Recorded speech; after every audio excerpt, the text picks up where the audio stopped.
Everyone will need to wear a face covering when you're inside at a public place starting this Friday. That's at a store, a barber shop, a restaurant, on public transportation, at a government building, or anywhere where people can congregate in groups. I am taking this step because science increasingly shows us that the virus spreads less easily when everyone is wearing face coverings. There will be a few exceptions. If you're eating or drinking at a restaurant, if you're exercising, if you have a health condition that keeps you from wearing a face covering, or children under the age of 10. Let me speak to you as a doctor. I strongly recommend any child who is 3 years old or older should wear a face covering to the extent possible.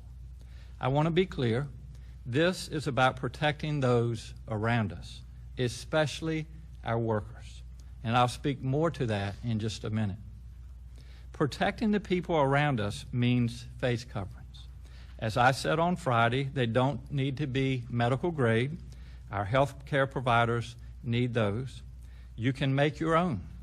You can find a plan on the internet, and all you need is a piece of cloth and some rubber bands. You can even grab a bandana. I know that even these steps are going to be difficult for some of our most vulnerable populations.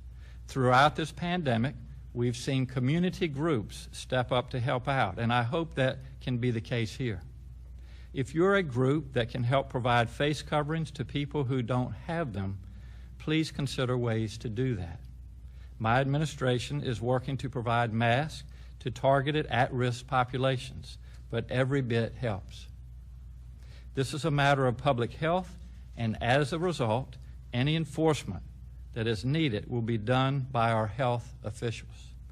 This is not a criminal matter, and our law enforcement, our police, and our sheriffs will not have a role in enforcing this. I'm not looking for people to get in trouble by not wearing a mask, but I am looking for people to please do the right thing. I'm asking people to respect one another. As I said, wearing face coverings is an important step to protect others, especially our workers. As more businesses open to the public, the people who work there are put in a vulnerable position when other people come in without a mask. Science shows us that masks can help stop the spread of the virus. That's why Executive Order 61 requires workers in most settings to wear masks to keep customers safe and mitigate the spread of COVID-19. But we also want to make sure workers are safe as they interact with customers. Protecting workers is critical as Virginia moves forward. That's why the Commissioner of the Virginia Department of Labor and Industry will draft new regulations around COVID-19. These new workplace safety standards will apply to employers and should include use of personal protective equipment, sanitation, record keeping of incidents, and hazard communication. I'm asking Virginians to remember that their actions have consequences.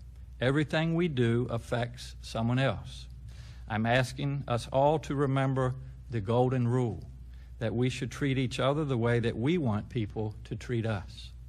And I'm really optimistic because I've seen Virginians do the right thing time and again over these many weeks. It has not been easy for anyone. But this experience is bringing out the best in most people. Folks are looking out for each other. They're staying home, checking in on their neighbors, and recognizing that the future will not look like the past, at least for a while.